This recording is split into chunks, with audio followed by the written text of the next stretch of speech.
Alright viewers, so today we're in Frederick, Maryland at the Frederick Watershed. Didn't really think I'd be here this time of year or at all. Just so happens me and my girlfriend were on our spring break road trip, left from DC, and we passed right by this place. And I was gonna ride in Pittsburgh, but they got a lot of snow a couple days ago, so I figured why don't I try and get a little ride in here, and my girlfriend let me because she's the best. And she's doing a little hike up 3 saws as I just climbed it up, and we're gonna go back down over there, and then we'll try and come back up and get a run down Boundary Line, and that should be it. So here's 3 saws.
You know it's an amazing trail system when the climbing trail is a blast.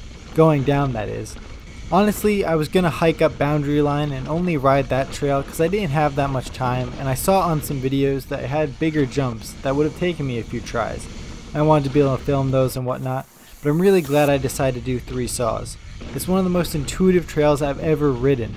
It's so easy to ride fast, and the rock gardens are perfectly placed, so they don't sap all your speed. Instead, you just blast through them and it works. At about 1.5 miles long, it really gives you a great bang for your buck when you're earning your turns. Wow, that was incredible. 2 hours later. Alright, so I just climbed back up. I'm out of water. This was definitely a ride where I should have brought more water. But I thought after, 2 months off the bike, 2 700-foot climbs back to back wouldn't be a problem. Boy, was I wrong. I am kind of dying. But we're at the top of Boundary Line, so let's check it out. Hopefully we don't die. Boundary Line. Tighter. A lot tighter.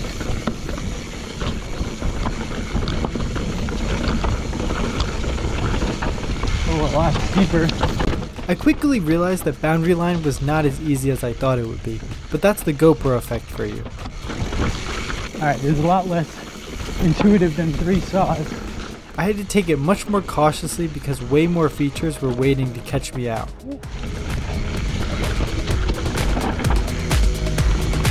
Oh, a huge burn. Wow, that's big.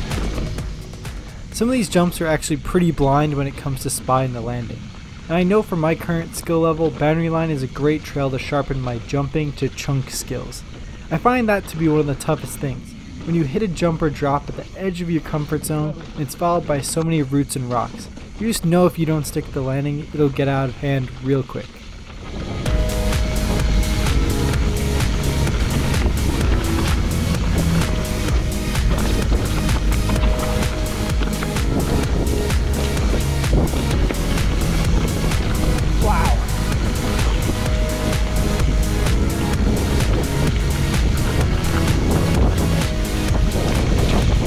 blue.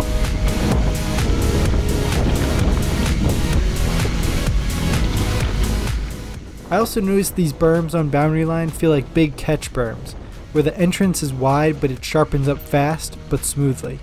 I can imagine you can really come in hot and pop out into the next section when you know what's coming. Wow.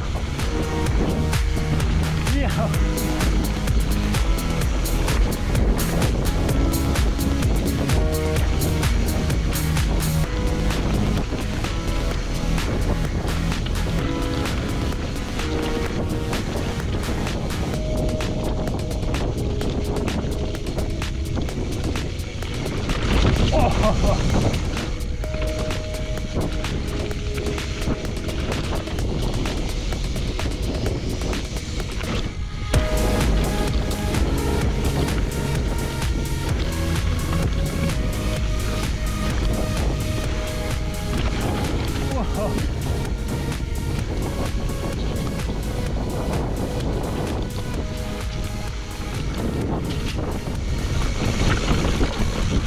Oh, it's the rock garden. This rock garden was absolutely insane to ride blind. Looking straight down this endless field of jagged rocks had me desperately wishing I had my full face. I tried to stay calm because I saw in a video that it didn't have any particularly unrollable sections, so I just kept on the brakes and chose my lines carefully. Stay in control. Yeah. Oh. Wow. That's crazy. I'm really glad I got to ride at the watershed, even though I barely scratched the surface of what's here. There's so much to explore, and I know I'll be back with a full face to clean up my boundary line run. Until then, thanks for watching, and remember, stay adventuring, my friends.